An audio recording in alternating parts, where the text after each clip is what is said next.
Hello friends, आज हम बात करेंगे मोबाइल बैंकिंग के बारे में। मोबाइल बैंकिंग आप दो तरीके से आप इस्तेमाल करते हैं। पहला जो आप देख रहे होंगे फ़ोन पे, और दूसरा है गूगल पे।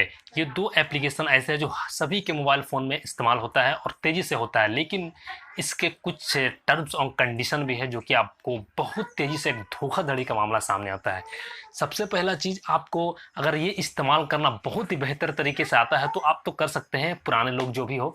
लेकिन कुछ नए दोस्त जो हमारे हैं अभी अभी शुरुआत की है फ़ोन पे और गूगल पे, यूपीआई जैसे कितने भी वॉलेट आप यूज करते हैं। वैसे मुख्य तौर पे दो ही चीज़ चलते हैं अभी ज़्यादातर, एक फ़ोन पे एक गूगल पे। इससे अकाउंट पे भी ट्रांसफ़र होता है और मोबाइल नंबर से भी ट्रांसफ़र होता है।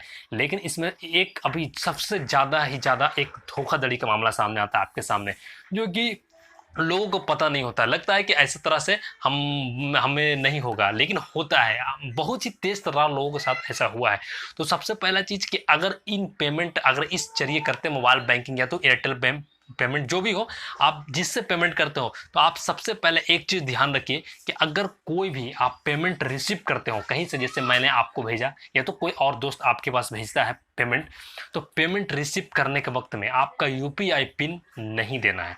अगर आप यूपीआई पिन अगर कोई भी मांगा जाता है तो समझ लीजिए कि सबसे बड़ा धोखाधड़ी, हमारा जितना अमाउंट आप रिसीव कर रहे हो उतना अमाउंट आप खो सकते हो यूपीआई पिन देने में। तो ये सबसे बड़ा अभी धोखा चलता है। अभी हाल ही फिलहाल में कई लोग ना आपके पास फ़ोन करेंगे और बताएंगे कि जैसे आप दुकानदार हैं या तो फिर कोई आप के बिजनेस चलाते हैं, तो आपको बोलेंगे कि सर हमारा ये पेमेंट है और हमने आपको पेमेंट करना है। तो बहुत सारे लोगों को समझ में नहीं आता, बोलते हैं ठीक है भैया आप पेमेंट कीजिए, लेकिन पेमेंट करने के वक्त में डायरेक्ट पेमेंट नहीं करते हैं। वो आपको एक लिंक वहाँ पे शेयर करेंगे आपके पास, तो वो लिंक पे बोलेंगे वो लिंक पे जाइए अपना पेमेंट रिसीव कर लीजिए। तो ये होता है सबसे बड़ा धोखा, क्योंकि वो चालाक है। आप जैसे ही उस पर क्लिक करेंगे तो उतना ही रकम का वो पिन नंबर आपसे मांगा जाएगा, जो यूपीआई पिन, जैसे ये एटीएम का पिन देते हैं जैसे पेमेंट रिसीव करने में या तो पेमेंट विदड्रॉ करने में।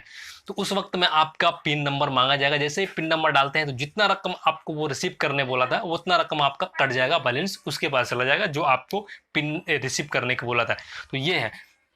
इसमें सबसे पहले ये जानिए कि कभी भी कोई भी पेमेंट, मतलब दुनिया का, इसमें इस एप्लीकेशन से किसी भी पेमेंट को करने में ही पिन नंबर मांगा जाएगा आपको, और रिसीव करने में पिन नंबर नहीं मांगा जाएगा। तो इस चीज़ से आपको बचना है। कुछ दिन पहले हमारे पास भी एक पेमेंट का ऐसा ही एक ऑप्शन आया था, तो मुझे मालूम नहीं था इसके बारे में और कई लोगों को मालूम नहीं था। लेकिन जब वहाँ पर जब पेमेंट का जब ऑप्शन जब दिखा मुझे, तो लगा कि ये कहीं ना कहीं धोखा है और ये स्कैम है, क्योंकि बहुत सारे लोग ऐसा अपना ना रकम खो चुके हैं। लेकिन अब तक जितने भी लोग नहीं जानते हैं तो इस वीडियो को ज़्यादा शेयर कीजिए और इस चैनल को सब्सक्राइब जरूर कीजिए, क्योंकि इसी तरीके का हम वीडियो लेकर आते रहते हैं आपके सामने।